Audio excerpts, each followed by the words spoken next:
Good morning! At the end of October, we went on a river cruise with Riviera Travel. We spent a week on the River Rhone, on a boat called the William Shakespeare. If you haven't seen the first video in this series, which is the introduction to the cruise and what you can expect to see, there's a link at the top now and in the copy below. In this second video in the series, we're going to look at some of the important places to see in Avignon. Avignon, of course, is most famous for its bridge that doesn't reach the other side of the river, and our boat was moored just downstream from this. We divided into several groups and met our guide for the walk around Avignon. As we walked along the riverbank, we got a good view of the Papal Palace, which we'll see later. The original bridge was made of wood and built in the 12th century. This was replaced by a stone bridge called the Benaz Bridge after a shepherd called Benaz began building the new bridge after a sign from God.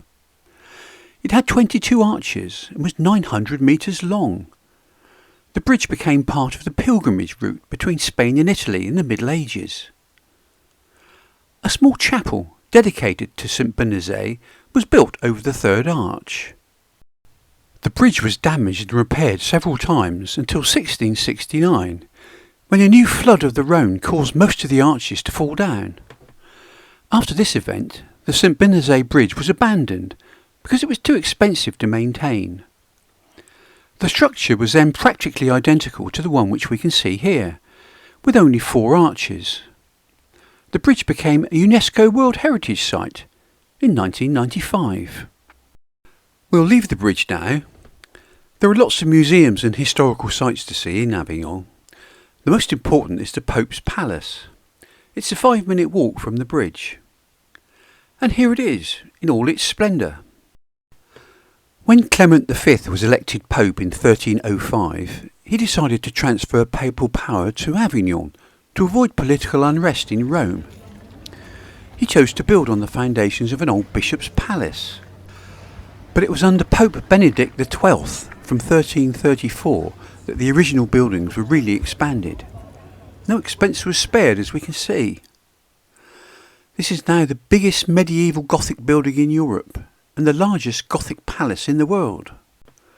The Avignon papacy was the period between 1309 to 1376, during which 7 successive popes resided in Avignon.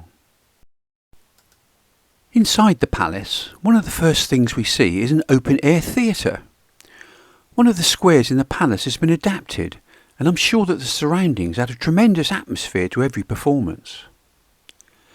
The large window behind the stage is where the announcement of the newly elected Pope was made to the waiting assembly. Here's the view from inside, looking out of the same window. We're now in the Grand Tunnel, which was the refectory of the palace. It was also the place the cardinals gathered to elect a new pope. The palace is full of grandeur, with frescoes, paintings and sculptures throughout the building. The popes departed Avignon in 1377, returning to Rome, but this prompted the papal schism, during which time the anti-popes Clement VII and Benedict XIII made Avignon their home until 1403, when the Avignon papal dynasty came to an end and the papacy transferred back to Rome. So for 39 years the Catholic Church had 2 popes, one in Avignon and one in Rome. Over the following centuries the palace slowly fell into disrepair. During the French Revolution in 1789 the palace was seized and ransacked. Later Napoleon's forces used the palace as their barracks and even their stables. The entire site was eventually turned over to the public in 1906 as a museum, and restoration work began. After that history lesson, this image shows us the tools that the masons used to build the palace, all built by hand. Imagine the skill and craftsmanship involved.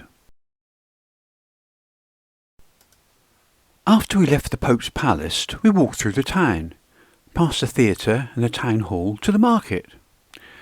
We wandered down several interesting back streets as we made our way back to the boat.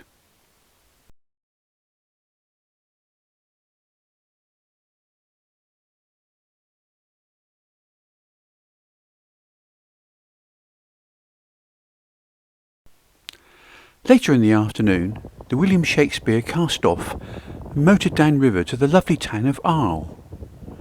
Come back next time to see what we found in Arles. Here's a clue. It involves the Romans and Vincent van Gogh. Please give us a thumbs up, and I'd be really grateful if you subscribe to our channel. Thanks for watching.